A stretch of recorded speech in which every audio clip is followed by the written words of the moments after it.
A classe média brasileira vive em um estado de apartheid psicológico. Ela ganha mais do que 90% da população, mas acorda todos os dias se sentindo financeiramente sufocada. O motivo é simples. Ela não consome bens. Ela consome status para validar uma ascensão que, muitas vezes, não possui lastro real. É a camada da sociedade que mais trabalha e a que menos retém riqueza, porque todo o excedente de produtividade é imediatamente capturado pelo sistema bancário através de juros e pelo sistema comercial através da obsolescência percebida. Para entender a profundidade desse buraco, vamos olhar para o Marcos. Ele é o arquétipo do sucesso de classe média, 35 anos, cargo de gerência, renda mensal de R$ 15.000. No papel, Marcos é rico. Na prática, ele está a um erro de perde tudo. Marcos. Para manter o status de morar em um bairro valorizado, ele aceita um custo fixo, de R$ 2.500, apenas com o condomínio e o imposto do imóvel. Isso significa que 16% da renda bruta dele é transferida para terceiros, antes mesmo de ele comprar comida, conta de luz. Ele imobilizou uma fatia enorme do salário em um endereço para sinalizar sucesso, sacrificando a sua liquidez. O maior ralo financeiro do Marcos, entretanto, está na garagem.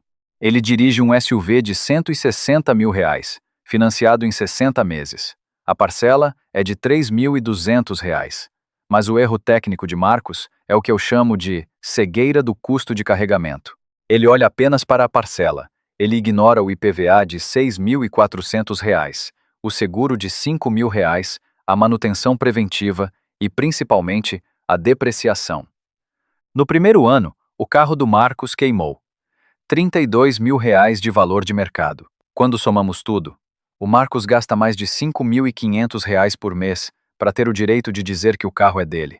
Ele trabalha 10 dias inteiros do mês apenas para sustentar um objeto que perde valor enquanto ele dorme. O que leva alguém inteligente como o Marcos a queimar 40% da sua renda em um passivo de metal? A resposta está na psicologia do consumo como anestesia. A rotina da classe média é estruturada no estresse. É o trânsito, a pressão por metas e o medo constante da perda de status. No final da semana, o cérebro do Marcos exige uma compensação. É o eu mereço. Esse eu mereço se traduz em um jantar de R$ 600, em uma viagem parcelada em 12 vezes ou na compra de um celular de R$ 15 mil. Supara mostra que o celular dele é da maçã. O consumo serve como uma morfina financeira. Ele alivia a dor da frustração profissional por algumas horas, mas deixa como efeito colateral uma dívida que obriga o Marcos a trabalhar ainda mais na segunda-feira. É a corrida dos ratos em sua forma mais pura. Você trabalha no que odeia para comprar o que não precisa, para anestesiar a dor de trabalhar no que odeia. O sistema adora o Marcos, porque ele é o escravo perfeito, aquele que se acorrenta voluntariamente através de boletos. Importante: isso não é uma regra oficial. É uma análise lógica sobre escolhas financeiras, liberdade de carreira e o impacto dos juros na realidade do Brasil. Um dos pilares da ilusão da classe média é a ideia de que aluguel é jogar dinheiro fora. Marcos, influenciado por essa mentalidade dos anos 70, financiou um apartamento de R$ 700 mil aos 28 anos.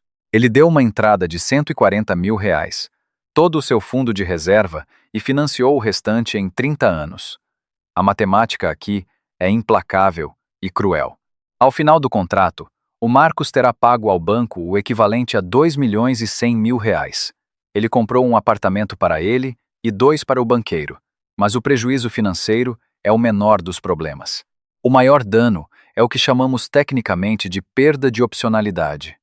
A casa própria, nessa fase da vida, funciona como uma âncora.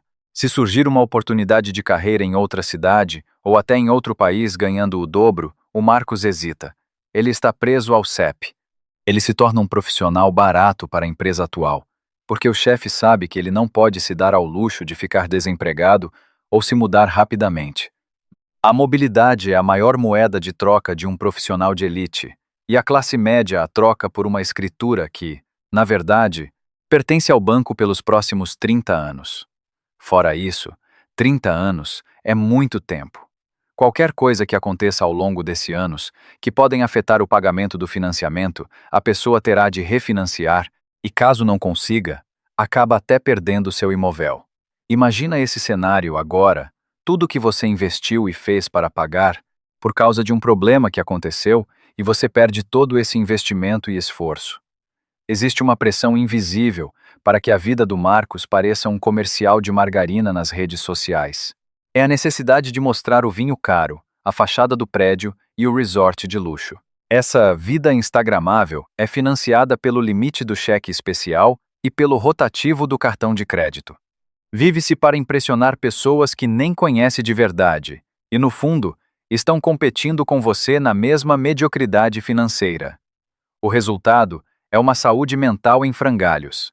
Burnout, ansiedade e depressão na classe média brasileira, muitas vezes, não são patologias puramente clínicas, mas sintomas de uma estrutura de vida mal projetada.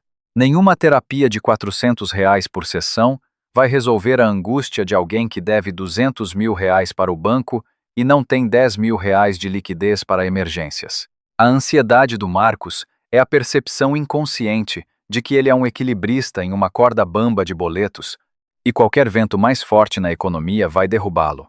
Para quebrar esse ciclo e sair da zona de risco onde o Marcos e milhões de brasileiros estão, não basta apenas querer. É preciso uma reengenharia completa da estrutura de capital. A liberdade financeira, no Brasil, não é um evento fortuito. É o resultado de uma estratégia de guerra contra os próprios impulsos de status. O primeiro movimento para o Marcos não é ganhar mais, é parar de sangrar. A estratégia começa com a liquidação do SUV de R$ 160 mil. Ao vender esse veículo e comprar um carro de R$ 60 mil, quitado, o Marcos libera imediatamente R$ 3.200 da parcela, além de reduzir o IPVA e o seguro pela metade. O impacto matemático dessa única decisão é brutal. Ele recupera cerca de R$ 4 mil de fluxo de caixa mensal. Esse valor não deve ser usado para viver melhor, mas para criar a reserva de emergência de 6 meses. Para alguém com um custo fixo alto, ter R$ 60 mil em liquidez imediata em um fundo DI ou Tesouro Selic é o que separa a tranquilidade da depressão clínica em caso de demissão. O segundo corte é o eu mereço. Marcos precisa entender que a recompensa pelo trabalho não pode ser um gasto que o escraviza. Ele deve limitar os gastos variáveis a, no máximo, 10% da renda líquida. Se ele ganha R$ 15 mil, ele tem R$ 1.500 para o lazer. Passar disso no cartão de crédito é assinar um contrato de servidão com o próximo mês. Passo 2. Evolução técnica e o fim da ignorância. A classe média é manipulada porque não entende a diferença entre juro nominal e juro real. O sistema financeiro brasileiro é desenhado para capturar quem olha apenas o valor da parcela. O Marcos precisa investir tempo para entender o mecanismo da Selic e do IPCA. A evolução aqui é trocar o consumo de entretenimento barato pelo estudo da estrutura econômica. Ele precisa aprender a ler um balanço básico de empresa e entender o que é um dividend yield. Quando o Marcos descobre que ele pode ser dono de uma fração de uma empresa de energia elétrica que paga dividendos consistentes, a vontade de comprar um celular de R$ 15 mil desaparece. Ele começa a comparar. Esse celular custa o equivalente a 1.500 cotas de um fundo imobiliário que me pagariam R$ 100 por mês para o resto da vida. Essa mudança de mentalidade é o que o torna perigoso para o sistema comercial. Com o fluxo de caixa recuperado de R$ 4 mil mensais, da venda do carro e cortes de lazer, Marcos deve iniciar o método de capitalização. No Brasil, a regra de ouro para a autonomia é o aporte mensal em ativos reais. A base de proteção, Tesouro IPCA, mais ele deve alocar 50% do seu aporte em títulos públicos indexados à inflação com vencimento longo. Isso garante que o patrimônio dele não seja devorado pela desvalorização do real. Se a inflação for de 10%, o título paga os 10 mais uma taxa fixa de, por exemplo, 6%. O fluxo mensal, fundos imobiliários. Os outros 50% vão para fundos imobiliários de tijolo. O foco é gerar renda imediata. Quando o Marcos recebe os primeiros R$ 200 de dividendos, ele atingiu o ponto de inflexão. Ele agora tem trabalhadores financeiros pagando sua conta de internet. Em uma projeção realista de 5 anos, mantendo o aporte de R$ 4.000, Marcos terá acumulado aproximadamente R$ 300.000, considerando juros compostos conservadores. Esse patrimônio já gera uma renda passiva de cerca de R$ 2.500 por mês. Perceba a inversão. Os mesmos R$ 2.500 que antes eram queimados com condomínio e IPTU no bairro caro, agora são gerados pelo seu patrimônio para pagar esses mesmos custos. Marcos atingiu o primeiro nível de equilíbrio estrutural. Ele não trabalha mais para manter o teto sobre a cabeça. O patrimônio dele faz isso.